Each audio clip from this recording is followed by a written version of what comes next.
हम लोगों ने कोलिजन वाला जो टॉपिक था वो फिनिश किया था। नेक्स्ट एक छोटा सा टॉपिक है इम्पल्स, वो हम लोगों को देखना है। तो इम्पल्स में जो कॉन्सेप्ट जो हम लोगों ने पीछे पढ़े हैं वही कॉन्सेप्ट यहाँ पर यूज होते हैं। थोड़ा सा बस एक अलग इम्पल्स का पॉइंट है वो हम लोगों को देखना है, ठीक है। तो नेक्स्ट टॉपिक हम लोग स्टार्ट करते हैं, दैट इज इम्पल्स।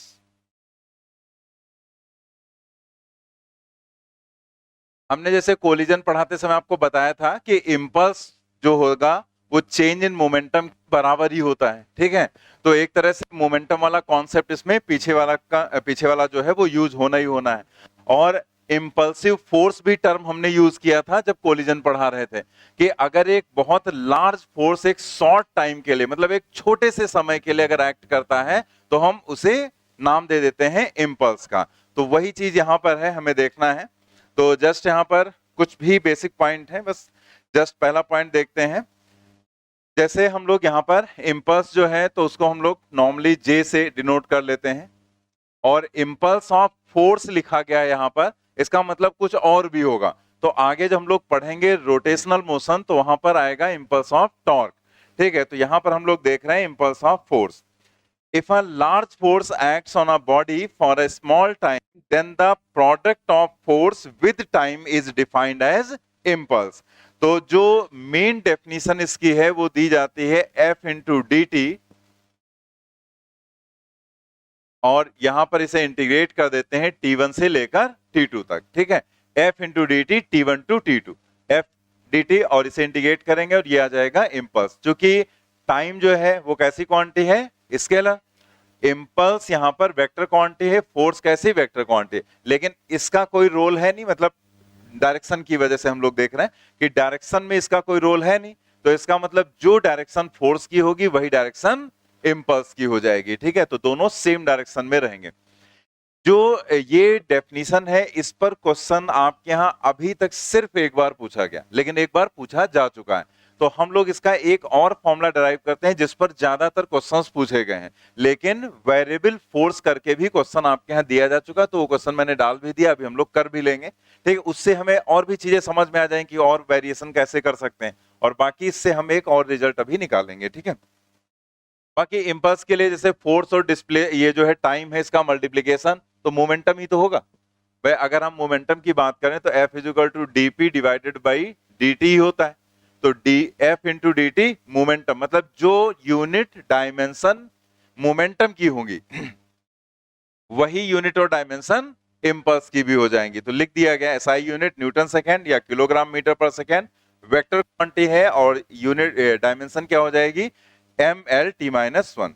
इसके बाद अगर हम यहाँ पर देखें तो ये जो क्वांटिटी है, जैसे ये तो हमने डायरेक्शन सहित इन्वॉल्व करके बताया, अब मान लिया यहाँ पर हमने इसे हटा दिया, ठीक है।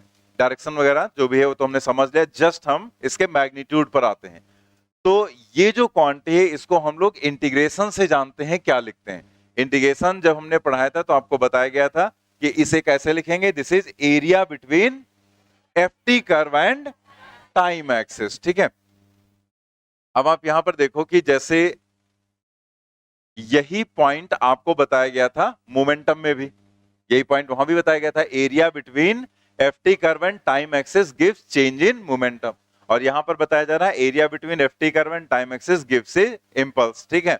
तो एक्चुअल में इंपल्स मोमेंटम थ्योरम भी अभी हम लोग पढ़ेंगे, तो उसमें भी यही चीज होती कि impulse is equal to change in momentum. बस ये प्रैक्टिकली जो होता है वो थोड़ा सा एक डेफिनेशन वाइज अलग क्वांटिटी है। इंपल्स का मतलब बस जस्ट इतना है कि जैसे आप फोर्स कहीं भी लगाएंगे तो मोमेंटम में चेंज होगा, ठीक है। वो हम लोग पढ़ चुके हैं न्यूटन लॉ से, F equal to DP upon dt, rate of change of momentum को हम लोग फोर्स बोल देते हैं। यहां पर क्या है कि फोर्स यहां भी लगेगा, मोमेंटम में भी चेंज होगा, लेकिन यहां पर बस एक प्रैक्टिकली डिफरेंस क्या है कि बहुत लार्ज फोर्स बहुत ही स्मॉल टाइम के लिए एक्ट करता है। तो उस चीज को हम लोग ऐसे दिखाते हैं यहां पर, इस तरह से, ठीक है, कि इस लोकेशन पर फोर्स लगना स्टार्ट हुआ और इस लोकेशन पर फोर्स लगना बंद हो गया, और एक लार्ज फोर्स एक्ट करता है, और ये इंटरवल बहुत ही छोटा होता है, मतलब बहुत ही स्मॉल टाइम इंटरवल के लिए ये फोर्स एक्ट करता है, ठीक है। तो ये इस टाइप से कुछ ग्राफ दिया था। हालांकि क्वेश्चन देते समय ग्राफ कैसा भी बनाया जा सकता है, एक क्वेश्चन हमने ग्राफ का भी दे रखा है, लेकिन बाकी नॉर्मली अगर देखें तो यही सिचुएशन यहाँ पर ऐसे दिखाई जाती है। इसका मतलब क्या है कि जैसे अगर एक फोर्स हम यहाँ पर अप्लाई, जैसे बैट और बॉल का हम कॉन्टेक्ट देखते हैं, ठीक है, तो जैसे बॉल है वो आई और बैट पर कोलाइड की, तो जब वो आकर कोलाइड करती है तो जब वो टच में आएगी तब एक तरह से फोर्स लगना स्टार्ट होगा, ठीक है, फिर एक दूसरे को प्रेस करेंगे तो फोर्स तेजी से बढ़ेगा, और उसके बाद फिर जब एक दूसरे को रिलीज करेंगे तो फोर्स क्या हो जाएगा, रिड्यूस हो जाएगा, और T2 पर फोर्स जब वो कांटेक्ट से अलग हो जाएंगे तो क्या हो जाएगा, जीरो, ठीक है। तो T1 पर फोर्स लगना स्टार्ट हुआ और T2 पर घट के क्या हो गया, जीरो हो गया, ठीक है। मतलब इसी डेल्टा टी टाइम तक के लिए वहां पर एक लार्ज फोर्स एक्ट करता है, ठीक है। क्योंकि स्मॉल, बहुत स्मॉल टाइम हम लोग लेते हैं, तो इसमें हम लोग एक काम ये करते हैं कि जो ये फोर्स है, अगर हम मान लें कि उस छोटे से इंटरवल में जो एवरेज फोर्स लगा है वो एवरेज फोर्स एफ एवरेज के बराबर है। अगर हम ये इमेजिन कर लें कि जो वो फोर्स है, जैसे हम T1 से T2 के बीच में फोर्स को देख रहे हैं कि वो टाइम डिपेंडेंट है, टाइम पर डिपेंड कर रहा है, टाइम के साथ पहले बढ़ेगा फिर घटेगा, लेकिन अगर हम उस पूरे फोर्स का एक एवरेज कैलकुलेट कर लें तो एवरेज क्वांटिटी किन्हीं भी दो पॉइंट के बीच में एक कांस्टेंट क्वांटिटी होगी या वेरिएबल, कांस्टेंट क्वांटिटी होगी ना। ये चीज हम लोग बहुत पहले से समझ चुके हैं, मोशन इन 1D में समझाया था कि अगर हम दो पॉइंट के बीच में अलग अलग जगह पर देखें, अलग अलग वेलोसिटी है, कहीं 20 कहीं 30 कहीं 40, तो वो इंस्टेंटेनियस होती है, लेकिन अगर हम पूरे में निकालें तो एक ही क्वांटिटी बताते हैं कि पूरे में हमारी जो वेलोसिटी रही वो 40 रही। तो एवरेज किसी भी इंटरवल में जब हम बताते हैं तो वो एक कांस्टेंट क्वांटिटी रहेगी, ठीक है। तो अगर हम मान लें ये एफ एवरेज है तो हमने यहां पर एवरेज लिख दिया, और यहां पर हमने dt और इसे बाहर निकालें, चूंकि ये कांस्टेंट होगा तो इसको हम क्या करेंगे, बाहर निकालेंगे। तो अब इसे हम इंटीग्रेट करेंगे T1 से T2 तक, तो ये हो जाएगा F average T2 minus T1, और इसे हम क्या कह देंगे, डेल्टा टी। तो ये हो जाएगा F average into delta T. तो ज्यादातर जब भी क्वेश्चन पूछा गया है तो इस फॉर्मूले पर पूछा गया है, ठीक है। लेकिन एक बार आपके यहां क्वेश्चन पूछा गया था, उसमें एफ को वेरिएबल दिया गया था और तब इंपल्स निकलवाया गया था। तो इसका मतलब दोनों जो फॉर्मूले हैं उन पर क्वेश्चन पूछा जा सकता है। तो जब आपसे क्वेश्चन में आपको जब दिया जाएगा F as a function of time, मतलब टाइम के रेस्पेक्ट में कुछ भी दे दिया, मान लिया हमने दे दिया 3t स्क्वायर माइनस 2t ऐसे करके, कोई भी हमने फोर्स ऐसे दे दिया, तो अगर हम कोई भी ऐसे फोर्स टाइम पर जो डिपेंड कर रहा है ऐसा हमने फोर्स दे दिया है यहां पर, तो फिर क्या होगा, आपको यही वाला फॉर्मूला यूज करना है इंपल्स निकालने के लिए, J is equal to F D T T1 to T2। लेकिन अगर हमने आपको फोर्स नहीं दिया है, फोर्स हमने आपसे पूछा है या हमने कांस्टेंट फोर्स दे रखा है, तब आप हमेशा ये फॉर्मूला यूज करेंगे। मतलब आपको समझ में आ गया होगा कि क्वेश्चन दो तरह से दिया जा सकता है, एक कांस्टेंट फोर्स का और एक वेरिएबल फोर्स का। तो वेरिएबल अगर है तो आप इंटीग्रेशन वाला फॉर्मूला यूज करेंगे, और कांस्टेंट फोर्स है तो आप ये यूज करेंगे, ठीक है। दोनों तरह की चीजें क्वेश्चंस में है, वो हम लोग देख लेंगे अलग अलग टाइप जो भी, ठीक है।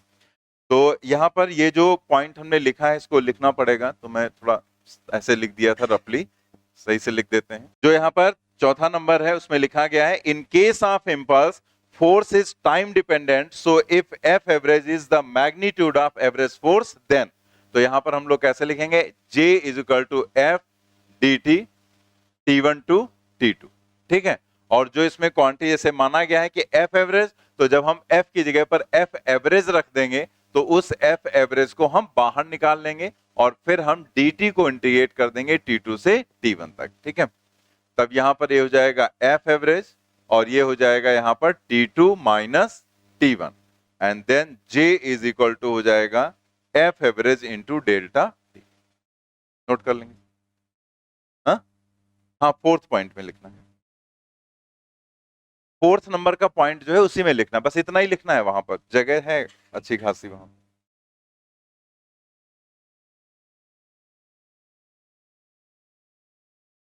वही पॉइंट है जो भी हमने पीछे समझाया था ना, तो वो गंदा गंदा लिखा था, अच्छा अच्छा लिख दिया मैंने, बस इतना डिफरेंस है। ये फोर्थ नंबर का पॉइंट है, ठीक।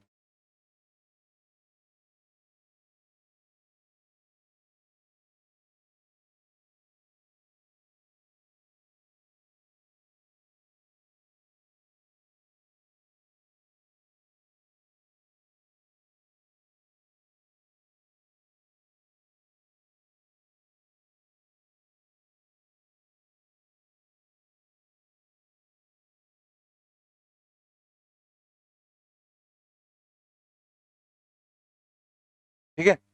नेक्स्ट यहाँ पर जो पॉइंट है वो देखते हैं, इम्पल्स मोमेंटम थ्योरम, जो 5वें नंबर का पॉइंट है।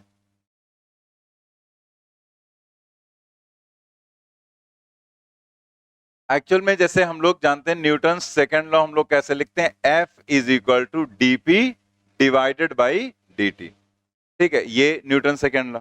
तो यहां पर जो F और dt है, अगर हम उसे मल्टीप्लाई करें इस तरह से, F इंटू dt, और यहां पर हमने लिख दिया dP, और फिर हम इसे इंटीग्रेट करें, तो जैसे हम ये मान लेते हैं कि जब t1 टाइम है तो जो मोमेंटम है वहां पर वो p1 के बराबर है। ठीक है, वेक्टर भी लगा देते हैं ऐसे, और फिर t2 टाइम है तो मोमेंटम हो गया वहां पर p2 के बराबर। तो अगर हम इस पूरी क्वांटिटी को देखें तो ये J ही तो लिखा हुआ है इंपल्स, और यहां पर इसे देखें तो ये लिखा हुआ है P2 माइनस P1। इंटीग्रेशन में ये चीज तो हम लोग डायरेक्ट समझ ही चुके थे, पहले ही बताया गया कि जैसे यहाँ कोई क्वांटिटी होती तब तो इंटीग्रेट करते हैं फिर उसको लिमिट लगाते हैं, लेकिन अगर यहाँ कुछ नहीं होता, खाली dp या dt कुछ भी लिखा है, तो डायरेक्ट हम upper limit minus lower limit कर देते हैं। ठीक है, क्योंकि लिखोगे भी तब भी वही, p लिखोगे फिर लिमिट लगाओगे P2 और P1, देन आगे लिखोगे P2 माइनस P1, तो वही आना है।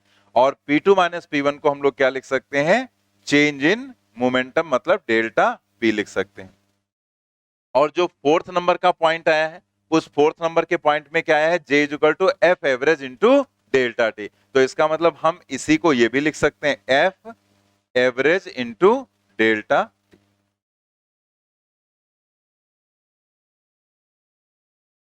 यही इंपल्स मोमेंटम थ्योरम है कि impulse is equal to change in momentum.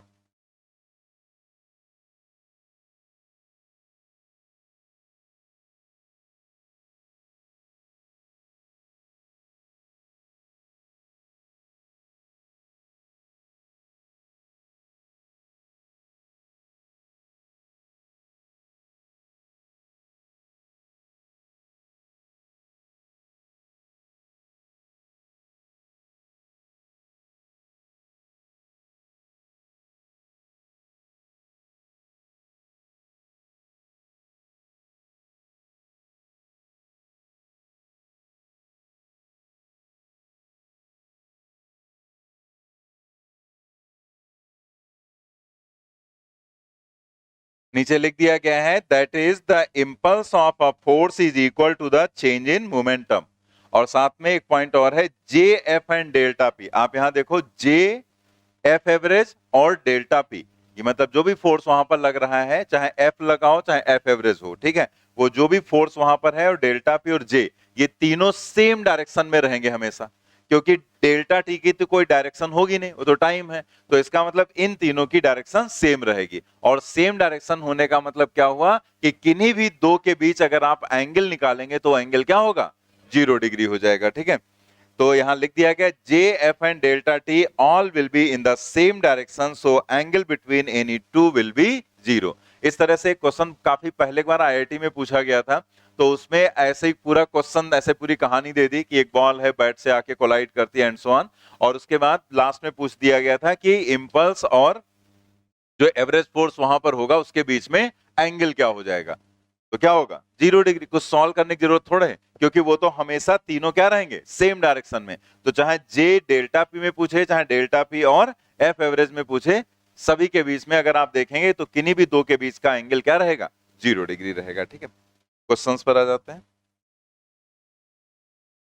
ये जो हमने अलग से टॉपिक रखा है, अगर आप बुक्स वगैरह में देखेंगे तो नॉर्मली ऐसे इंपल्स है, या जो रॉकेट के अभी आगे हम लोग रॉकेट प्रोपल्सन वगैरह के केस करेंगे, वेरिएबल मास सिस्टम, ये सब न्यूटन सेकंड लॉ से ही रिलेटेड है। चाहे वो लीनियर मोमेंटम का टॉपिक हो, चाहे ये टॉपिक हो, या फिर आगे वाला जो टॉपिक है। इसीलिए बुक्स वगैरह में ऐसे नॉर्मली हमने बुक्स में देखा है कि ऐसे अलग अलग करके टॉपिक नहीं दिए गए, मिक्सअप करके ही ज्यादातर बुक्स में दिए गए हैं। आपके यहाँ अपना प्रीवियस ईयर करोगे उसमें भी मिक्सअप करके ही क्वेश्चंस आपको मिलेंगे। तो आपको यहाँ पर हम इसलिए अलग अलग करके बता रहे हैं जिससे कि वो पूरा कॉन्सेप्ट इंडिविजुअली आपको समझ में आ जाए।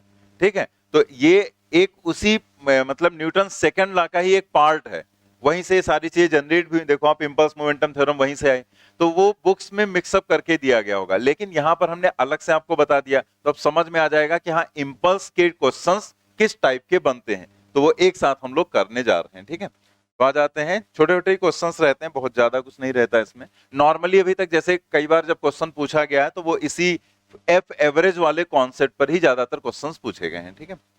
तो हम लोग करते हैं पहला क्वेश्चन यहाँ पर।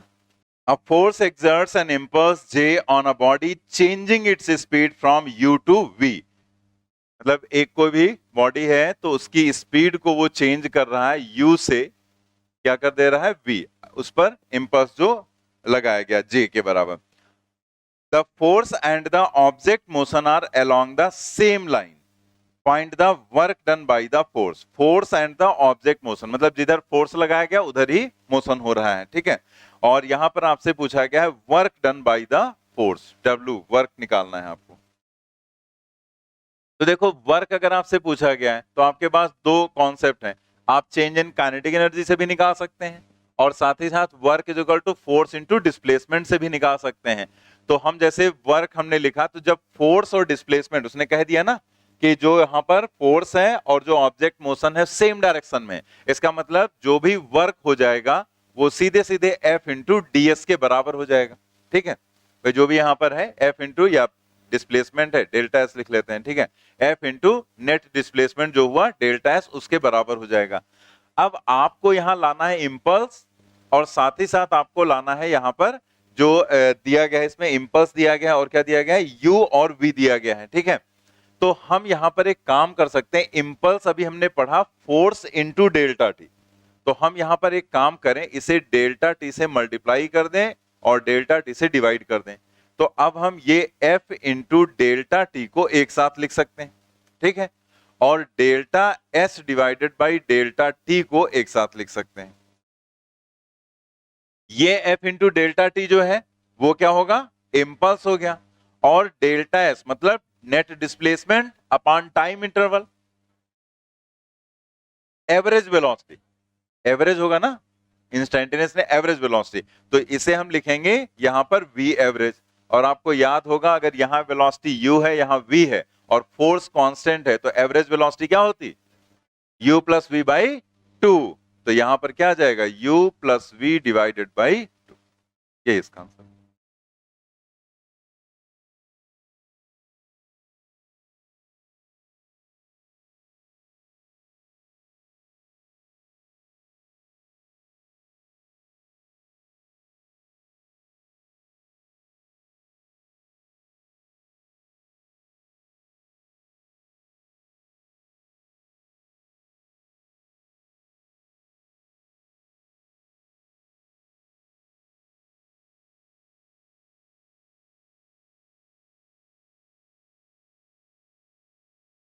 नोट कर लेना सभी ने।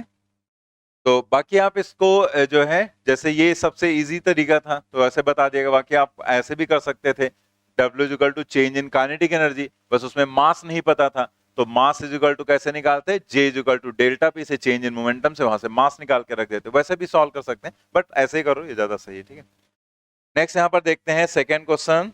A ball of mass 150 gram starts moving with an acceleration of 20 meter per second square when hit by a force which acts on it for 0.1 second. The impulsive force is, क्या आ जाएगा, fourth option आ जाएगा, ठीक है। मतलब वही impulsive force, मतलब आपको इंपल्स ही निकाल।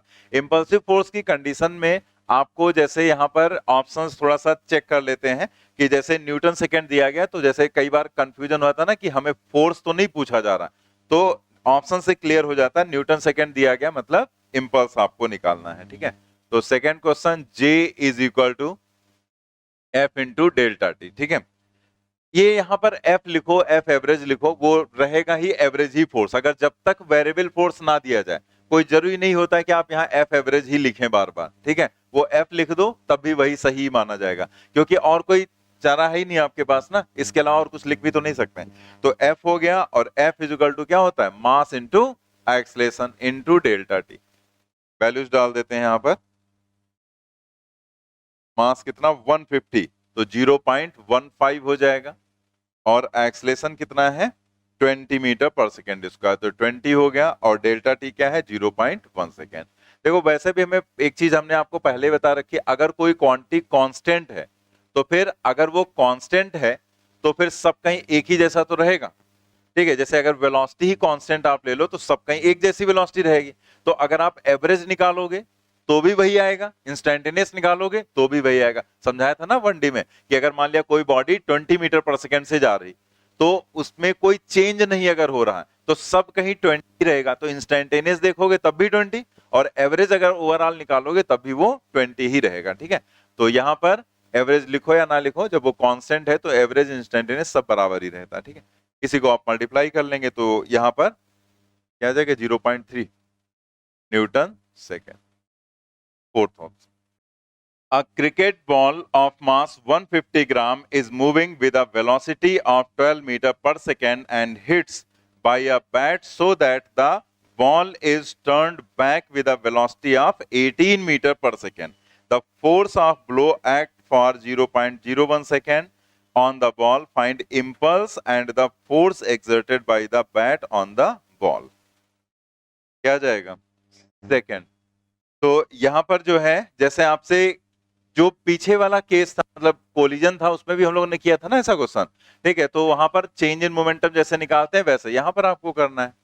जैसे सपोज कर ले यहां पर डायरेक्शन में आपको ध्यान रखना है कि जो जब आपको वहां पर समझाया गया था तो हमने बताया था कि अगर डायरेक्शन मेंशन नहीं है तो आप कोई भी डायरेक्शन अपने हिसाब से मान लो, प्लस या माइनस, और लेकिन आपको करना क्या है, जो आएगा जैसे वो प्लस में आ गया माइनस में आ गया, लेकिन रखना आपको सिर्फ मैग्नीट्यूड है।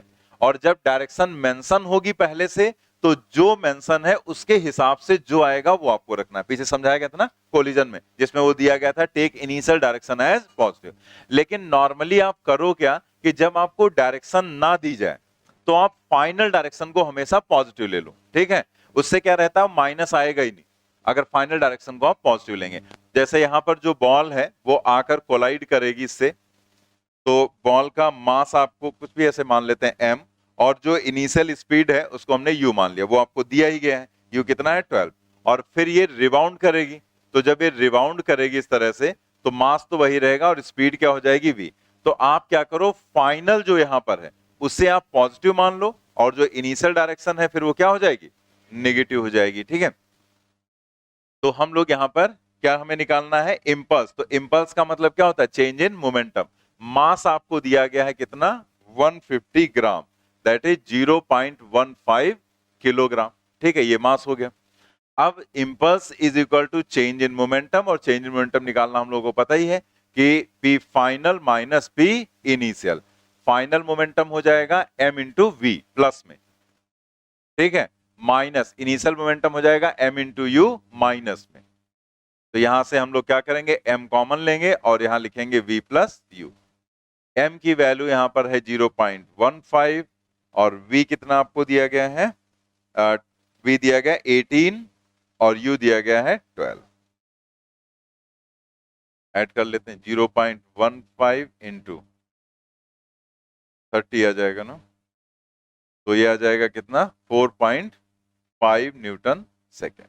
ठीक है, फिर उसने पूछा है यहां पर फोर्स, तो फोर्स इज इक्वल टू क्या होता है, F इज इक्वल टू, चाहे इंपल्स वाले से निकाल लो चाहे डेल्टा P अपान डेल्टा टी कर लो, दोनों से आएगा तो एक ही आंसर, डेल्टा P अपान, क्योंकि चेंज इन मोमेंटम और इंपल्स क्या रहेगा, बराबर ही रहता है। तो यहां पर हो जाएगा 4.5 और डेल्टा टी की वैल्यू कितने समय के लिए, 0.01 सेकेंड के लिए। ठीक है, तो ये सॉल्व करेंगे क्या आ जाएगा 450।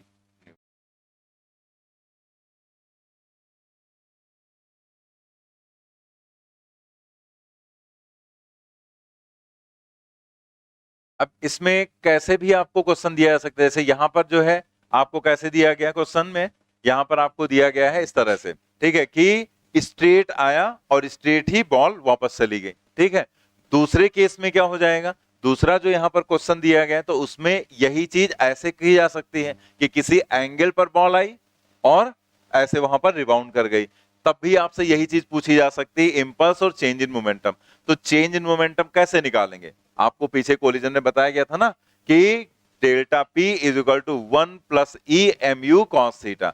अब अगर इलास्टिक कोलिजन है तो E की वैल्यू 1 रख देंगे तो क्या हो जाएगा 2 M U cos theta.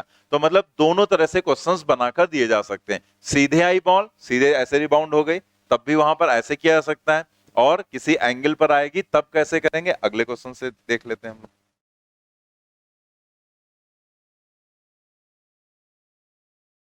A 0.5 kilogram ball moving with a speed of 12 meter per second strikes a hard wall at angle of 30 degree with the wall. It is reflected with the same speed and at the same angle. Same speed और same angle कब रहता है? जब elastic होता, मतलब E की value 1, यानी कि चेंज इन मोमेंटम हो जाएगा 2mu cos theta. It is reflected with the same speed and at the same angle. If the ball is in contact with the wall for 0.25 second, find the impulse and the average force acting on the wall. Fourth का second option, और कोई? हाँ, first option, second option या फिर first option? Second option. क्या निकाला? Second? क्या निकाला? वही तो पूछ रहे हैं, सेकंड की फर्स्ट? First option. आंसर बता रहे हैं, बाकी लोग, कुछ लोग तो निकाल ही नहीं, देख ही रहे कौन सा होगा। वही तो हम देख रहे हैं, निकाला तो करो आंसर कुछ। यहां पर सेकंड ऑप्शन सही होगा। देखो इसमें एंगल जो लिया जाएगा वो थोड़ा सा ध्यान रखना, एंगल 30 दिया गया है लेकिन लेना है 60 डिग्री, ठीक है, क्योंकि एंगल जो दिया गया है वो विद वॉल दिया गया है, तो आपको लेना है विद नॉर्मल। तो याद रखना कि जो ये केस आपको बताया गया था, इसमें जो हम लोगों ने थीटा, जैसे हम लोग लिखते हैं ना 2mu cos थीटा, तो जो थीटा लिया गया था वो नॉर्मल से, लाइन ऑफ इंपैक्ट से हमने थीटा लिया था, ठीक है। तो आपको ये याद रखना कि आपको ये वाला थीटा रखना है उसमें। तो अगर इधर से दिया जाएगा तो आपको सब्ट्रैक्ट करके 90 से फिर आपको लेना होगा ये, ठीक है। तो जैसे इस क्वेश्चन में ऐसे दिया गया था, ये वॉल हो गई यहां पर,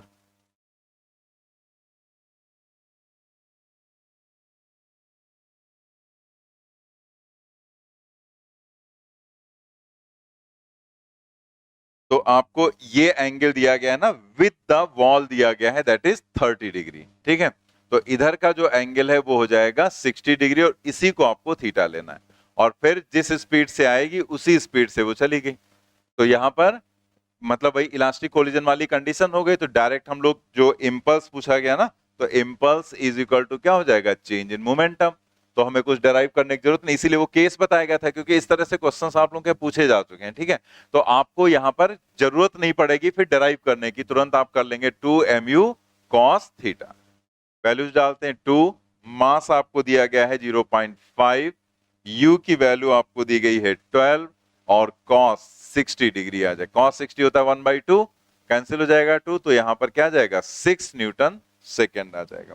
साथ में आपसे एवरेज फोर्स पूछा गया है, तो एवरेज फोर्स जैसे अभी हम लोगों ने लिखा ही था इस तरह से कि impulse is equal to F average into delta T. कोई ऐसा जरूरी नहीं होता कि यही लिखो, आपसे एवरेज फोर्स पूछा है, आप F is equal to delta P upon delta T लिखोगे तब भी तो वही आएगा, अलग थोड़ा है, क्योंकि चेंज इन मोमेंटम जो है वही तो इंपल्स है।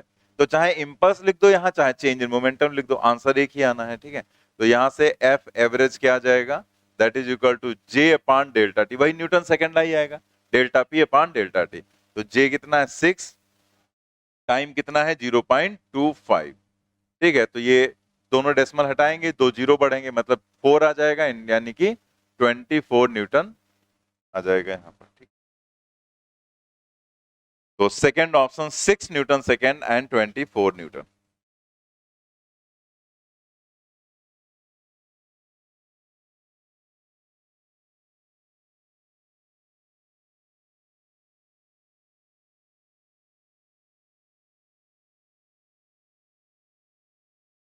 नेक्स्ट देखते हैं क्वेश्चन नंबर 5, ये फोर्थ का second option. A batsman deflects a ball by an angle of 90 degree without changing its initial speed, which is equal to 54 km per hour. What is the impulse imparted to the ball? Mass of ball is 0.15 kilogram. बस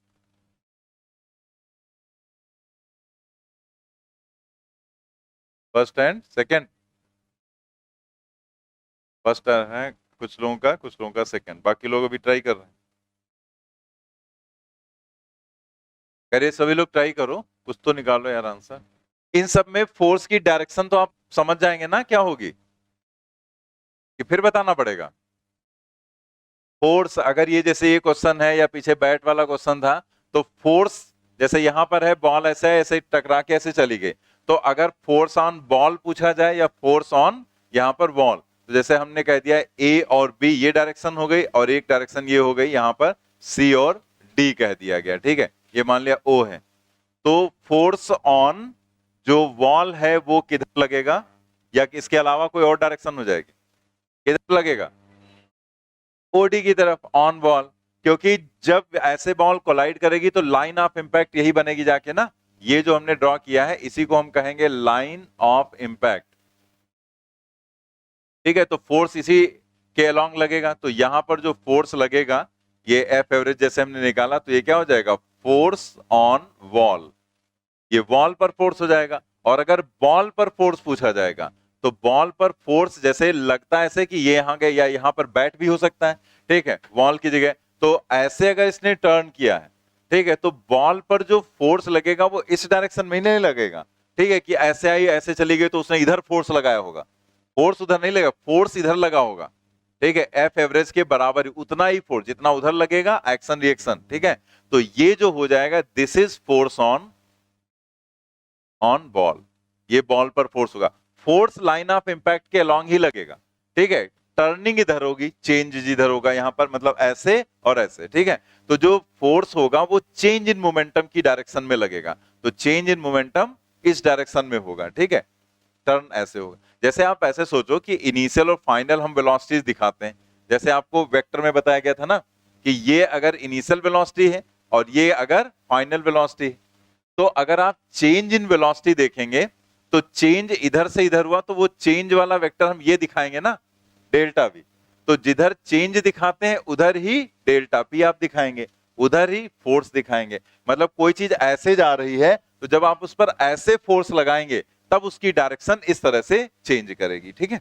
अब यही सब चीजें समझने में वो example जो हमने कैरम वाला दिया था वो हेल्प करता है, ठीक है। जैसे लगता है कि जब यार जा इधर रहा तो फोर्स इधर लगना चाहिए, ये फोर्स बता रहे हैं इधर लगेगा, जाएगी उधर, तो वो लाइन ऑफ इंपैक्ट वाला जो कॉन्सेप्ट आपको कैरम में बताया गया था ना, कि जब यहां पर कॉइन है और जब आप यहां पर ऐसे मारते हैं, तो ये ऐसे जाती, तो ये इस पर ऐसे नहीं जाएगी, बल्कि ये इधर जाती, तो आज जाएगा, ये स्ट्राइकर इधर से जाएगा और ये ऐसे जाकर साइड में हिट करेगा, तो फोर्स इधर लगेगा और इस पर फोर्स इधर लगेगा, ठीक है।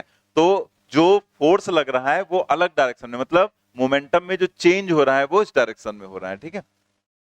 तो आप यहां पर थोड़ा सा ध्यान रखेंगे कि जो फोर्स की डायरेक्शन है वो हमेशा जिधर लाइन ऑफ इंपैक्ट होगा उधर फोर्स की डायरेक्शन होगी, ठीक है। तो फोर्स और change in momentum same direction में रहेंगे, ठीक है। तो ये क्वेश्चन नंबर 5 का क्या हुआ, पहला कुछ first and second, first first answer आएगा ना, तो फर्स्ट ऑप्शन यहां पर करेक्ट है। कुछ लोगों का फोर्थ भी आ जाता है, तो 0 आया किसी का, ये तो अब बताएं क्यों आया, तो ठीक है आ जाता है, क्योंकि कई बार जल्दबाजी में इसमें से 90 डिग्री दिया गया, ये एनसीईआरटी का क्वेश्चन है, एनसीईआरटी में जो डेटा दिया गया था वो 45 डिग्री दिया गया था, तो उसमें एंगल आता है 22.5 डिग्री, लेकिन अब 22.5 डिग्री उन्होंने तो लिख दिया, आपको तो नहीं पता चलेगा कि उसका वैल्यू क्या होगा, तो इसीलिए हमने ये क्वेश्चन में डेटा चेंज किया था। तो यहाँ जैसे 90 है तो कुछ लोग डायरेक्ट 90 रख देते हैं, अब कॉस थीटा में थीटा अगर 90 रख दोगे तो कॉस 90 हो जाएगा 0, तो आंसर क्या आ जाएगा 0, तो 0 भी इसमें एक ऑप्शन दिया। कुछ लोग मुस्कुरा रहे हैं, हमें पता है उनका आंसर है। हाँ? कोई बात नहीं, देखो हमने शुरुआत से ही कहा था कि वो सही है जो गलत आंसर निकालते हैं, सही निकालते हैं सब, हमें दिक्कत उनसे है जो नहीं निकालते आंसर, जो कुछ भी नहीं निकालते, वो शुरुआत में भी कुछ नहीं निकाल लेते, आज भी उनका कुछ नहीं निकल रहा आंसर, ठीक है। तो लेकिन जो शुरुआत से कुछ एफर्ट कर रहे हैं, उन्होंने अपने अंदर इंप्रूवमेंट देखा होगा कि यार शुरुआत में गलत लग रहे थे आंसर, ठीक है, लेकिन आप कुछ गलत होते हैं तो कुछ सही भी हो जाते हैं, तो वही इंप्रूवमेंट आपको चाहिए था, तो वो तभी होता है जब आप एफर्ट करते रहते हैं, ठीक है। तो एफर्ट करना अच्छी बात है। देखते हैं यहां पर बैट्समैन के लिए कहा गया deflect a ball by an angle of 90 degree without changing it's initial speed. मतलब कुछ ऐसी कंडीशन है, जैसे यहां पर ये मान ले, इसको बैट मान लेते हैं, ठीक है। तो अगर यहां पर बॉल आ रही, कैसे भी इधर से आके इधर चली गई या इधर से आई तो ऐसे चली गई, ठीक है, तो ऐसे बस दिखा दिया गया। तो उसने यहां पर कहा कि उसने 90 डिग्री से डिफ्लेक्ट किया, ठीक है, जैसे यू स्पीड से आई और उसी सेम स्पीड से जा रही, तो ये एंगल उसने 90 डिग्री दिया था बॉल के लिए, ठीक है, ऐसे। लेकिन हम जब रखते हैं चेंज इन मोमेंटम तो हमें आधा एंगल चाहिए होता है, ठीक है, तो ये एंगल कितना हो जाएगा 45, तो थीटा हमें ये रखना है 45 डिग्री, बस ये आपको यहां पर समझना था, ठीक है। तो 45 डिग्री आधा एंगल, हाफ एंगल आपको रखना था। बाकी आपसे वही पूछा गया है व्हाट इज द इंपल्स, तो इंपल्स का मतलब चेंज इन मोमेंटम, और वो हो जाएगा 2mu cos थीटा, ठीक है। क्योंकि इलास्टिक कोलिजन का केस है तो 2mu cos थीटा। आप देखो ये जो फॉर्मूला है ये कितना हेल्पफुल है, इस टाइप के जो क्वेश्चंस आएंगे उसमें तुरंत आपकी हेल्प कर देगा, सीधे 2mu cos थीटा वैल्यू रखा, सॉल्व कर दिया, वरना बार बार डिराइव करना पड़ेगा आपको। तो हम लोग यहाँ रखेंगे 2, मास कितना दिया गया है 0.15, स्पीड देखो उसने किलोमीटर पर आवर में दे रखी 54 किलोमीटर पर आवर, तो इसे हम 5/18 से मल्टीप्लाई कर दें, 15 मीटर पर सेकेंड आ जाएगा, ठीक है। तो ये हमने यहां पर रख दिया इंटू 15, और एंगल यहां रखेंगे cos 45, ठीक है। तो इसे सॉल्व कर लेते हैं, cos 45 1/√2 हो जाएगा, ये हो जाएगा 15 इंटू 2 तो 30 आएगा, ठीक है, मतलब 0.3, और 0.3 इंटू 15 मतलब 4.5, और डिवाइडेड बाई √2, तो फर्स्ट ऑप्शन यहां पर करेक्ट हो जाएगा।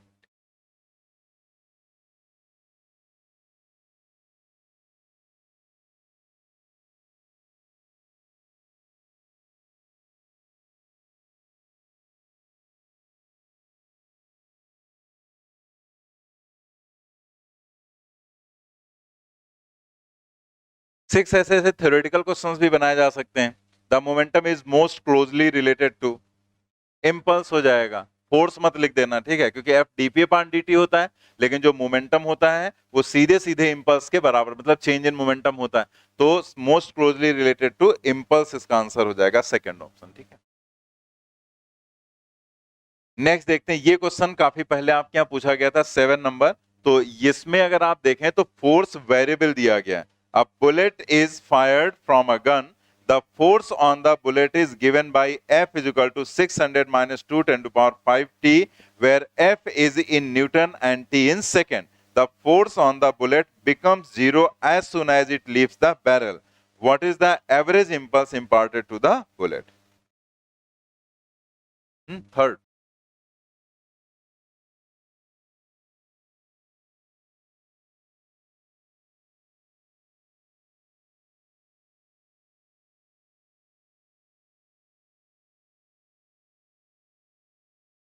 अब देखो यहाँ पे जो फोर्स दिया गया है वो टाइम पर डिपेंड कर रहा है, टी पर डिपेंड कर रहा है, तो इसमें वो डायरेक्ट वाला फॉर्मूला यूज नहीं कर पाएंगे कि आप J is equal to F average into delta T, वो यहाँ पर यूज नहीं होगा। इसका मतलब अगर वेरिएबल फोर्स है तो आपको इंटीग्रेशन वाला फॉर्मूला यूज करना पड़ेगा।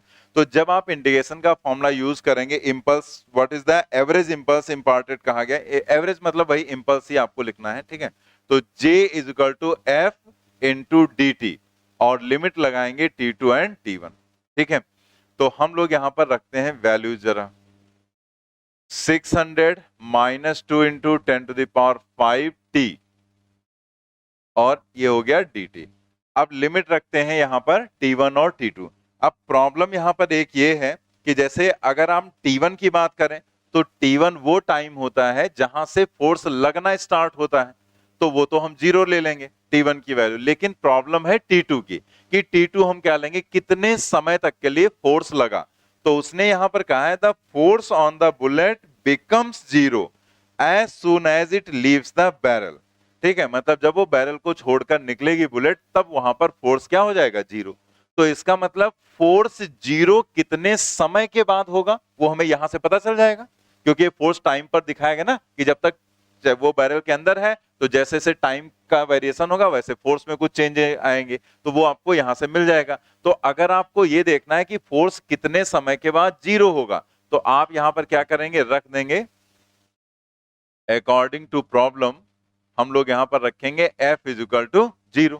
ठीक है, कि फोर्स जीरो कब होगा, तो F 0 रखने का मतलब क्या हो गया कि 600 minus 2 into 10⁵ t is equal to 0। तो यहां से आ जाएगा minus 2 into 10⁵ t is equal to minus 600, या t आ जाएगा 600 डिवाइडेड बाई 2 इंटू 10⁵। तो ये 300 हो जाएगा, और दैट मीन्स 3 इंटू 10⁻⁻3, यही आ जाएगा ना, 3 इंटू 10⁻⁻3। मतलब ये वो टाइम है जितने समय के बाद फोर्स जीरो होगा, तो इसी को हम क्या कह देंगे, T2। भाई इंपल्स के लिए जो ग्राफ अभी बताया गया था आपको, वो ऐसे तो था कि कहीं से भी हम T1 0 से स्टार्ट कर सकते हैं, उसमें कोई प्रॉब्लम थोड़ा है। तो ये T1 टाइम हो गया, और ये फोर्स लगा, और T2 टाइम पर क्या हो गया, जीरो हो गया।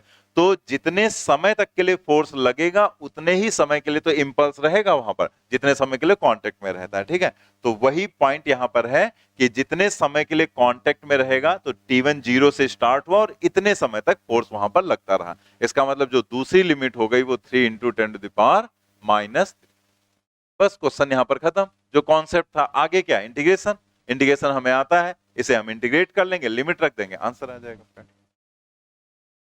तो 600 t हो जाएगा, और ये हो जाएगा 2 into 10⁵ t square divided by 2। Limit रख देंगे 3 इंटू 10⁻⁻3 एंड 0।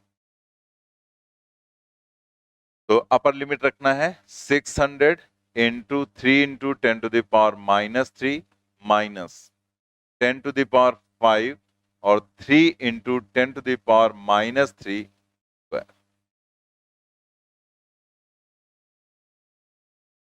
पहला हो जाएगा 1.8, 1800 होगा, और 1000 से डिवाइड कर देंगे 1.8, माइनस यहां पर क्या हो जाएगा, 9 आएगा, 10⁻⁻6 आएगा, और 10⁵, मतलब 9 इंटू 10⁻⁻1, यानी कि 0.9 आ जाएगा। दैट मीन्स 0.9 ही आएगा न्यूटन सेकेंड। Third option.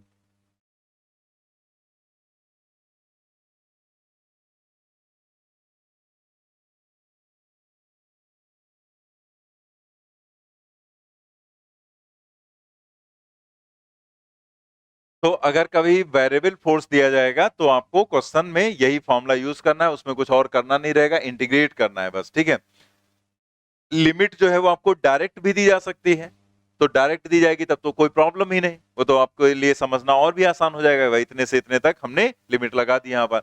लेकिन अगर डायरेक्ट नहीं दिया गया तो इनडायरेक्टली, तो हमने इनडायरेक्ट वाला ही क्वेश्चन आपको बताया है। ठीक है, कि ऐसे जीरो करके हम लोग यहाँ पर निकालेंगे। आपको याद होगा कि कैलकुलस में एक ऐसे क्वेश्चन आया था, वो भी आपके यहाँ पूछा गया था, उसमें भी हम लोगों ने एक्सलेशन को जीरो करके टाइम निकाला था, और उसके बाद उस टाइम को यहाँ पर रखा था। तो ये बिल्कुल वैसे ही सिमिलर कैलकुलेशन है। ठीक है, नेक्स्ट हम लोग देखते हैं क्वेश्चन नंबर 8।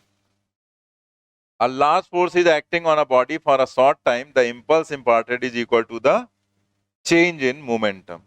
ये तो ऐसे रिलैक्स करने के लिए दे दिया कुछ। 60वें का सेकंड ऑप्शन सही हो जाएगा। ठीक है, चलिए नेक्स्ट क्वेश्चन देखते हैं। If two billiard balls each of mass 0.05 kilogram moving in opposite directions with speed 6 meter per second collide and rebound with the same speed, then the impulse imparted to each ball due to other is 2 mu cos, वही 2 mu सीधे लग जाएगा। ये भी तो question हम लोगों ने किया था कि एक बॉल आती है और उसी स्पीड से रिबाउंड कर जाती है। तो यहां पर क्या हो गया, उसी स्पीड से करे चाहे डिफरेंट स्पीड से हो, तो हम लोग कर ही लेते हैं। सेम स्पीड का हमने बताया भी था, आप याद भी रख सकते हैं, 2 mu रहेगा वहां पर। और इसमें बस 2 बॉल्स हैं, तो बिलियर्ड जैसे गेम नहीं होता बॉल स्टिक से जो खेला जाता है, तो वही यहां पर उसी के लिए कहा गया है। तो इसमें जैसे 2 बॉल्स के लिए कह दिया गया, तो बॉल की बजाय यहां पर बॉल ही है दोनों, जैसे एक बॉल इधर और एक बॉल ऐसे यहां पर दिखा दी गई। तो ये किसी भी एक बॉल के लिए आप ऑब्जर्वेशन करिए। ठीक है, जो एक पर लगेगा वही दूसरे पर लगेगा।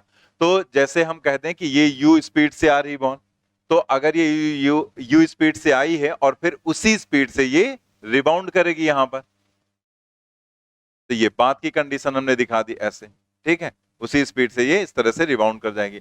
तो किसी भी एक बॉल के लिए अगर हम लोग यहां पर देखेंगे तो वही कंडीशन आ जाएगी ना, जैसे इनिशियल डायरेक्शन मान लिया हमने इसे नाम दे दिया 1, ठीक है, तो हम यहां पर बॉल 1 के लिए देखने जा रहे हैं, ठीक है। तो इसके लिए ये फाइनल स्पीड है, तो फाइनल को ही हम लोग क्या मान लेते हैं, पॉजिटिव, मतलब हम फिर से डराइव करके आपको दिखा दे रहे हैं, बाकी आपको याद है तो डायरेक्ट यूज कर सकते हैं। और ये नेगेटिव, तो हम इस वाले 1 के लिए लिख रहे हैं, फॉर 1, तो क्या हो जाएगा, impulse is equal to delta P. तो डेल्टा पी क्या हो जाएगा, P final minus P initial, तो फाइनल हो जाएगा mu और इनिशियल हो जाएगा माइनस mu, वही आ गया 2mu। भाई इसके लिए अगर हम 1 की बात करेंगे तो 1 के लिए ये पॉजिटिव डायरेक्शन होगी फाइनल, और इनिशियल डायरेक्शन क्या है, नेगेटिव हो गई, तो फाइनल रखेंगे m इंटू यू और इनिशियल रखेंगे माइनस m इंटू यू, तो कितना आ जाएगा, वही आ जाएगा 2mu। 2 मास कितना है 0.05 और u की वैल्यू क्या है 6, तो कितना 0.6 न्यूटन सेकेंड, थर्ड ऑप्शन आ गया।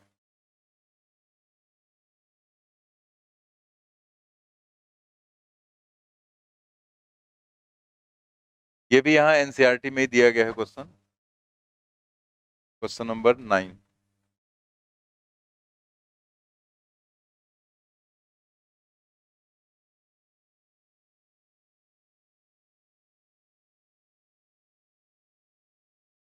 वो जो फार्मूला आपको बताया गया है 2mu cos थीटा या 1 प्लस mu cos थीटा वाला, ठीक है, तो ये एक तरह से एक जनरल फॉर्मूला है।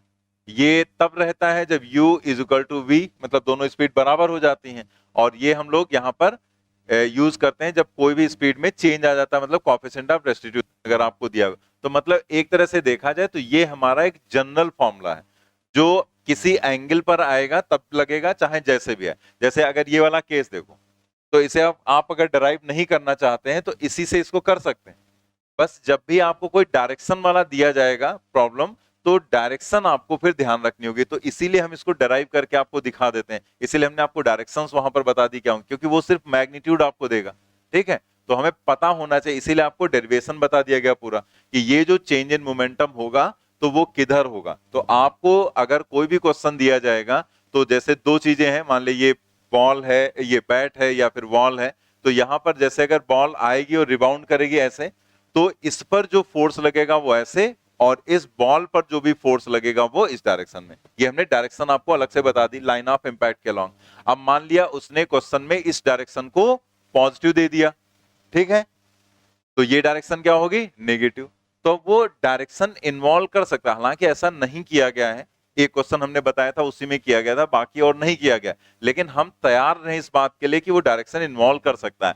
तो अगर उसने वॉल पर पूछा या बैट पर पूछा और ये सिचुएशन है, तो ये रट नहीं सकते, ये आपको एट द टाइम खुद वहां जो दिया गया उसके हिसाब से आंसर करना होगा। मान लो अभी हम कहते हैं रट लेना, ये माइनस हो जाएगा, प्लस हो जाएगा, अब उसने इधर वाली डायरेक्शन को माइनस दे दिया, इधर प्लस, तो पलट जाएगा ना। तो ये चीज सिर्फ आपको समझाई जा सकती है, और वो आपको वहां पर एट द टाइम अगर कभी ऐसा आया तो आपको करना रहेगा। तो जैसे हमें पता है कि ये लाइन ऑफ इंपैक्ट है और ये डायरेक्शन उसने माइनस दी, ये प्लस दी, अब अगर वो हमसे डायरेक्शन भी पूछेगा तो हम बता देंगे ना कि वॉल पर या बैट पर फोर्स माइनस में लग रहा है, तो उसमें माइनस लगा देंगे। जैसे मान लिया 100 न्यूटन आ गया, तो हम अगर आंसर देखा हमने प्लस में भी है माइनस में ही, तो माइनस 100 न्यूटन कर देंगे। मान लिया उसने वेक्टर दे दिया, उसने कह दिया ये एक्स एक्सिस है, तो ये क्या हो जाएगा माइनस एक्स एक्सिस, ये क्या हो जाएगा प्लस एक्स एक्सिस। तो वो तो डायरेक्शंस की बात है, वो आप रट नहीं सकते, वो तो एट द टाइम क्वेश्चन में अगर बाई चांस दे दिया गया तो आपको ये याद है, तो आप उसके हिसाब से जो भी वहां पर होगा डिसीजन अपना ले लेंगे, ठीक है। बाकी ये जनरल फॉर्मूला, जैसे ये फॉर्मूला इसमें भी अप्लाई होगा, इसमें भी अगर इसमें देखें तो बॉल सीधे आई और सीधे चली गई, तो एंगल कितना 0, 90 0, ठीक है, क्योंकि हम वर्टिकल से एंगल लेते हैं ना।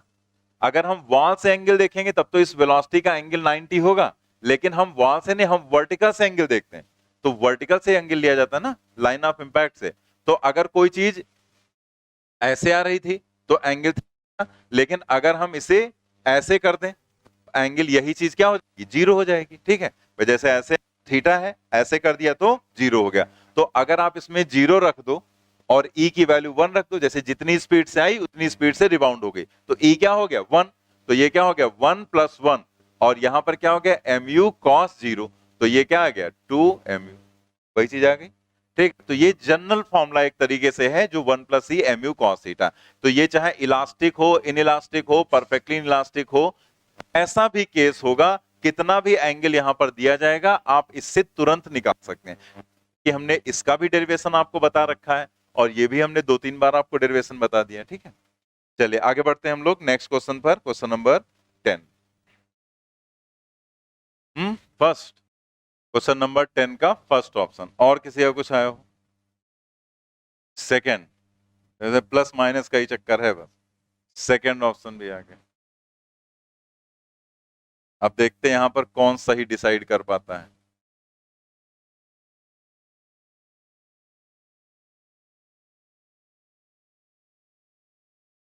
और कोई भी चीज है वो ऐसा नहीं कि, अब हमने आपको पहले बताया था कि जो पीछे पढ़ रहे हैं वो सब कहीं ना कहीं वही कैलकुलेशन, वही चीजें रिपीट होती रहती हैं।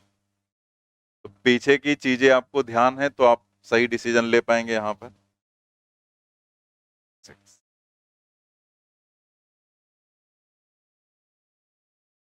फर्स्ट एंड सेकेंड, फर्स्ट कितने लोगों का आया? First option. सेकेंड, सेकेंड, बाकी कुछ भी नहीं, बाकी कुछ भी नहीं वाले। ये तुम लोगों को शर्म नहीं आती? शुरुआत से हम एक ही बात कह रहे हैं यार, कुछ तो किसी में तो हाथ उठा दिया करो। कुछ नहीं कहते थर्ड आया हमारा, या कह दो इसमें ऑप्शन ही नहीं है जो हमारा आया है। कुछ तो बोलो, किसी की तरफ तो रहा करो।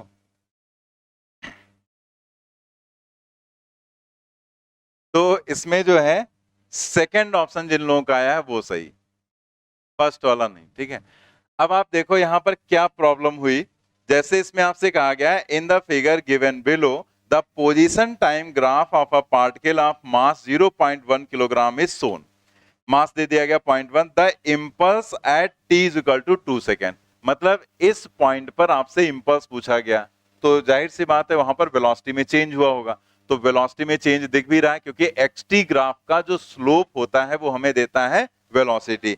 तो अगर आपसे यहां पर कहा गया है इम्पल्स, तो इम्पल्स हो गया change in momentum, that is p final minus p initial. अब यहां पर ये हो जाएगा m v final minus v initial, m into V final, m into V initial, तो m हमने डायरेक्टली कॉमन ले लिया। अब हमें ये दोनों वेलोसिटीज यहां पर रखनी है। तो 2 सेकंड यहां पर हुआ, तो इसके बाद जो आएगा वो फाइनल होगा, और इससे जो पहले होगा वो वी इनिशियल होगा। ठीक है, तो वी इनिशियल में अगर ये एंगल थीटा है, तो जो वी इनिशियल है वो आप देखो यहां पर क्या है, वी इनिशियल tan थीटा हो जाएगा, और tan थीटा कितना 4/2 दैट इज 2, और वी फाइनल 0, टाइम एक्सिस के पैरेलल है ना, तो स्लोप कितना 0, तो वी फाइनल 0। अब आप ऐसे ही सोच लो कि अगर उसने प्लस माइनस दिया है, ठीक है, तो इनिशियल वेलोसिटी है और फाइनल 0 है, तो 100% रिटार्डिंग फोर्स होगा, तभी तो ये होगा। तो यहां पर जो भी चेंज इन मोमेंटम निकल कर आएगा वो प्लस में आ ही नहीं सकता, माइनस में आप वैल्यू रखोगे तब भी तो वही हो जाएगा।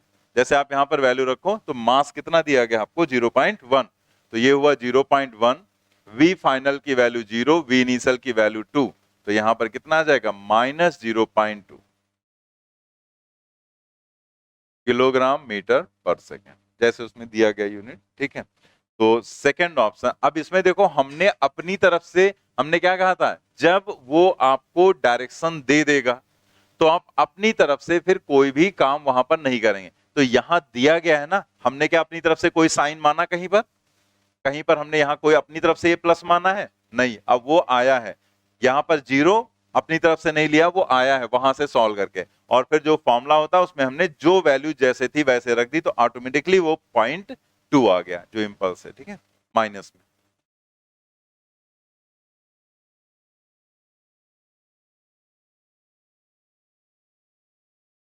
याद करो लिफ्ट वाला एक केस था जो न्यूटन लॉ में, उसमें भी तो ऐसे एक क्वेश्चन में दिया गया था जिसमें ग्राफ दिया गया था, वहां से हमें निकालना था एक्सलेशन, तो उसको हमने कहा था जैसा आया है वैसे ही रख दो आप उठाकर वहां पर, आपको अपनी तरफ से वहां कुछ नहीं करना।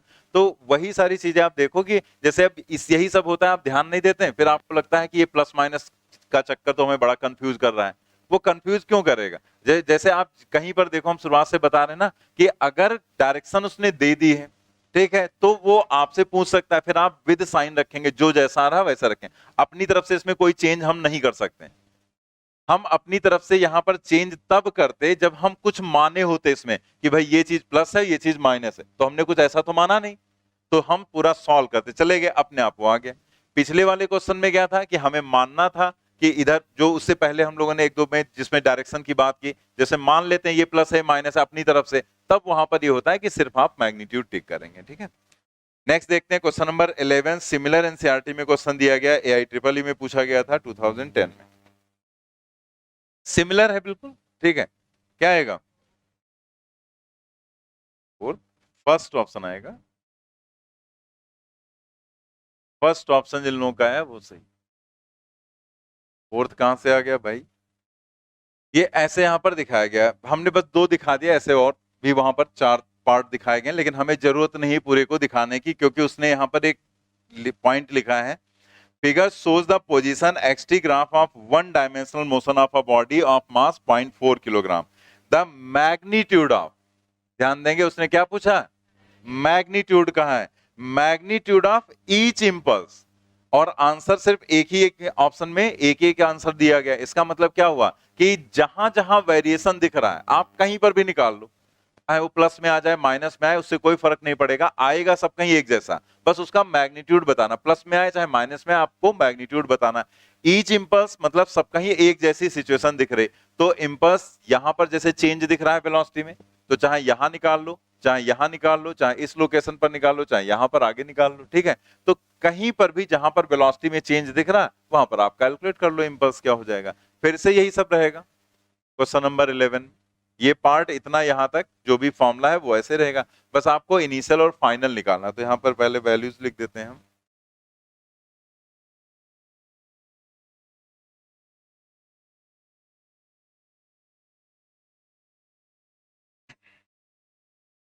ये हो गया। तो जैसे आप यहां पर इंपल्स कहां होगा, जहां चेंज इन मोमेंटम होगा, और मोमेंटम में चेंज कहां होगा, जहां चेंज इन वेलोसिटी आ जाएगी। तो आप देखो 2 सेकंड पर अगर आप देखो t = 2 पर, तो यहां पर इस साइड में वेलोसिटी कुछ अलग है, क्योंकि स्लोप होगा ना, एक्सटी ग्राफ का स्लोप वेलोसिटी देगा, और इस साइड में वेलोसिटी कुछ अलग है, तो ये v इनिशियल हो गया, ये v फाइनल हो गया। आप यहां पर भी निकाल सकते हैं, आप यहां पर भी निकाल सकते हैं, कहीं पर भी निकालो आंसर सेम ही आएगा। ठीक है, तो हम लोग इन दोनों वेलोसिटीज को कैलकुलेट करें। जैसे इसे हमने मान लिया थीटा, तो हमें पता है अगर हम इधर से एंगल लेते हैं तो जो v इनिशियल होगा वो हम लिखेंगे tan थीटा, प्लस में रखते हैं ना, इधर से लेते हैं, तो tan थीटा की वैल्यू हो जाएगी, ये कितना है 2 दिया गया, ये 2 हो गया, तो क्या आ जाएगा 2/2 आ जाएगा, ये 2 हो गया ना वैल्यू, 2/2 दैट इज 1। और जब हम v फाइनल देखेंगे तो जैसे हम इसे थीटा नहीं रख रहे, कुछ अलग लिख लेंगे तो समझ में आपको आ जाएगा। तो जब हम इधर से एंगल लेते हैं तो माइनस रखते हैं, तो माइनस tan फाइव, वो भी 2/2 आ जाएगा,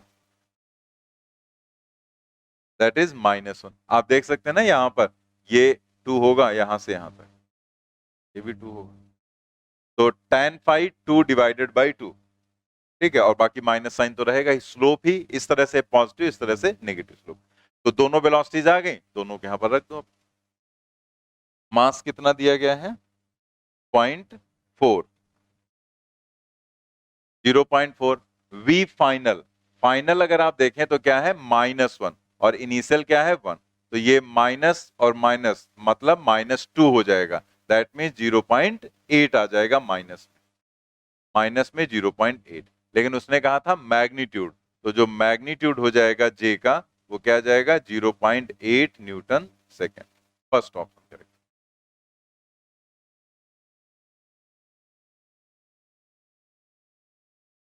क्वेश्चन नंबर 12 का क्या आएगा, थर्ड ऑप्शन। यहां पर आपको ग्राफ दे दिया गया कि ग्राफ देकर भी आपसे पूछा जा सकता है इंपल्स, तो 4 ग्राफ दिए गए हैं, the impulse is highest in case of situations depicted figure, तो इम्पल्स आपको बताना है हाईएस्ट किस में होगा, तो थर्ड ऑप्शन आएगा। अच्छा, कितना इम्पल्स आया है थर्ड ऑप्शन? हाँ, 0. जितने लोग ने 0.5 निकाला उनका गलत है। 0.5 इंटू 10⁻³ भी आएगा, ठीक है? तो ये ध्यान रखना, वो छोड़ना नहीं है, क्योंकि ये पॉइंट जो है ये बहुत इंपॉर्टेंट पॉइंट है कि एक्सेस पर कभी कभी इस तरह से लिख दिया जाता है। जैसे यहां पर है हीट वगैरह पढ़ते हैं, वहां पर भी ऐसे लिख देते हैं। जैसे यहां पर आपको प्रेशर देना है, तो प्रेशर में कभी कभी ऐसे लिख देते हैं कि प्रेशर जो भी है न्यूटन पर मीटर स्क्वायर या पास्कल, कभी कभी लिख देंगे किलो पास्कल, ठीक है? अब के लिख दिया अगर, तो किलो का मतलब 10⁻³ मतलब अगर ये 2 किलो पास्कल लिखा हुआ है तो ये 2 नहीं है, बल्कि 2 इंटू 10⁻³ है, ठीक है?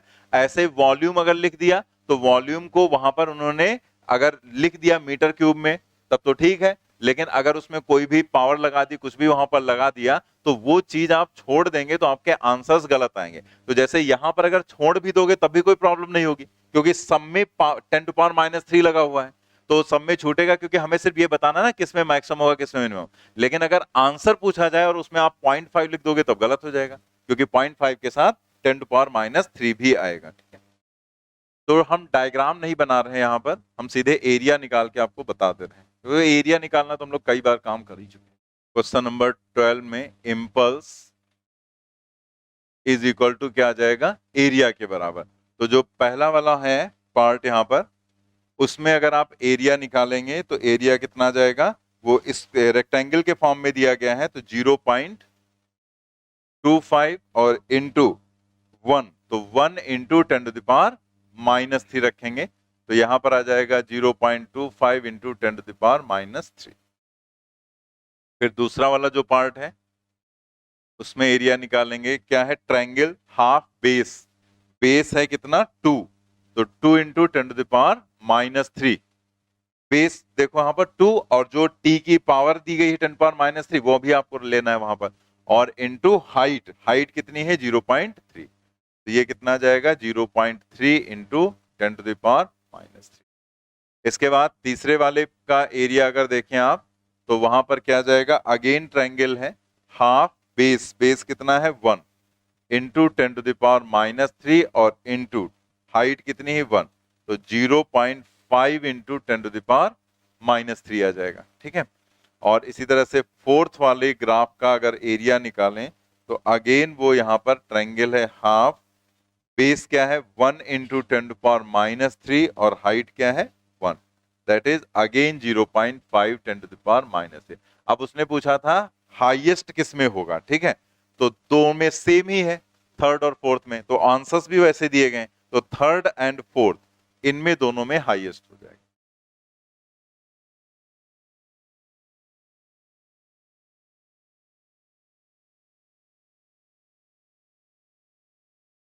तो 12 का थर्ड ऑप्शन यहां पर करेक्ट हो जाएगा, थर्ड एंड फोर्थ।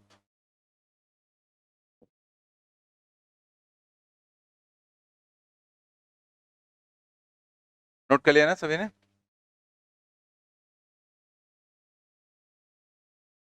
चलिए नेक्स्ट हम लोग देखते हैं यहां पर वेरिएबल मास सिस्टम।